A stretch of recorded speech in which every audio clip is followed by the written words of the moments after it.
Chapter 3 of What If Goku Was Raised by Whis. Make sure to subscribe and like if you did enjoy. As Kakarot was meditating under Whis's instruction, the peaceful sound of birds chirping and whistling wind was interrupted by the sound of what sounded like an explosion. Kakarot got up and looked towards the area the sound came from, to realize it was another battle pod, similar to the one he'd been in when he landed here.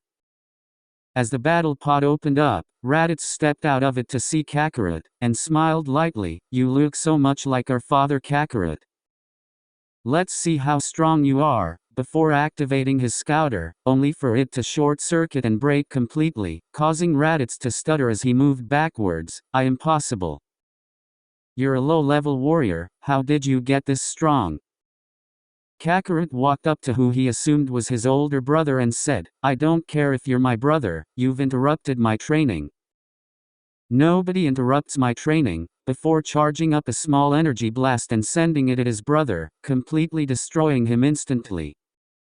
Meanwhile on Frieza Planet 79, Nappa tried to communicate with Raditz, only to realize that his scouter must have shorted out. "Vegeta, we have a problem."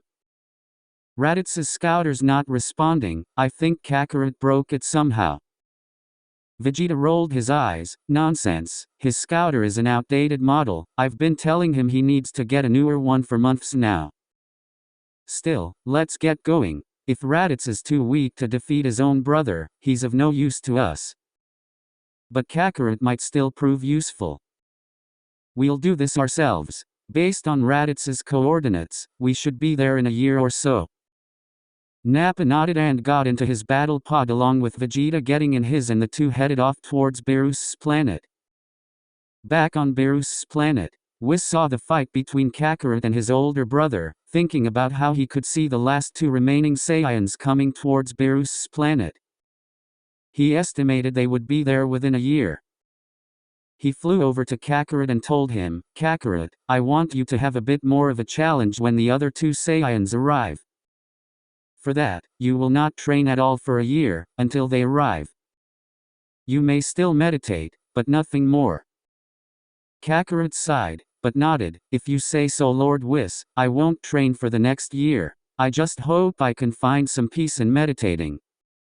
And as the Saiyans Nappa and Vegeta made their way to Beerus's planet, Kakarot followed Whis's instructions and did not train as the year passed.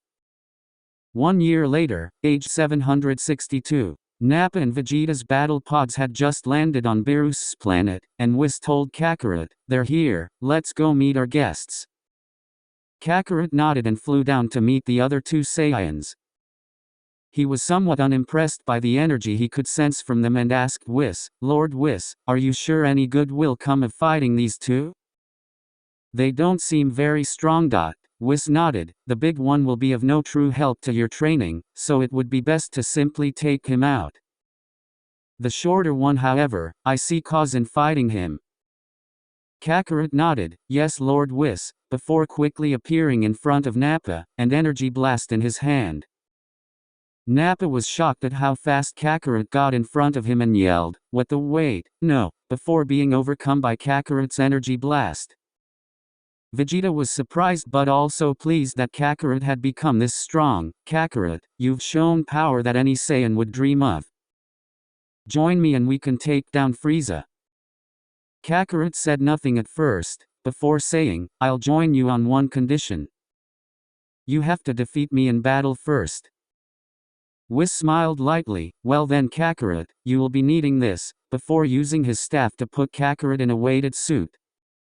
"This will make this battle much more useful for you, Kakarot." Kakarot was shocked at how heavy the suit was, but nodded, dashing at Vegeta and punching him. As he did, Vegeta kicked back and the two of them started going all out, but Vegeta was still unaware of how heavy Kakarot's suit was. As the two Saiyans continued to fight, Whis healed them every once in a while and restoring their stamina.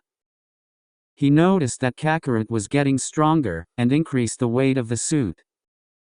As Kakarot's fighting skill improved, so did Vegeta's, until he asked Whis, "Lord Whis, I think I've held back long enough, may I?" Whis smiled and nodded. Yes, you've been fighting for 6 months straight. I believe you've improved more than enough, before tapping his staff and removing the weighted suit from Kakarot. Kakarot smirked and said, now it's time to unleash my power, before flooding his body with God Ki, turning into a Super Saiyan God and easily destroying Vegeta. He stretched his arms and said, that was actually a pretty good fight. Well, at least until the end. It's a shame it had to end like that though. That guy might have been a good training partner. Doubt he'd want to though. Whis nodded. Indeed, you've grown very strong. You just might give Lord Beerus a challenge when he wakes up. Kakarot smiled. I sure hope so. I'm excited for this fight. And so, with Whis's training, Kakarot has defeated the last remaining Saiyans and comes one step closer to fighting Lord Beerus. With only 16 years before Beerus wakes up, Kakarot has pushed himself to the breaking point. But only a fool places limits on the strength of a Saiyan. How will their battle fare when Kakarot's training comes to an end and Lord Beerus awakens to face his greatest rival? The battle of the ages is drawing close, but who will win?